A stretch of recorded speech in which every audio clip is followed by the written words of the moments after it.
วัลรายการเกมโชว์ชุดดีเด่นเกมโชว์ชุดก็คือมีเสนอเป็นประจำเป็นชุดๆไปผู้มอบรางวัลคืออาจารย์ประจวบอินออสจากธนาคารกรุงเทพครับและผู้เชิญรางวัลก็คือคุณปริชัดสัชชุกรค่ะ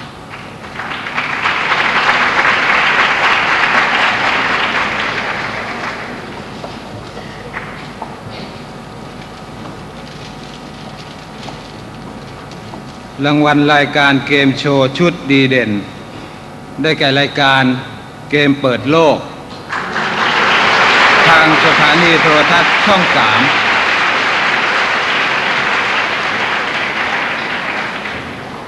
เกมเปิดโลกนะครับ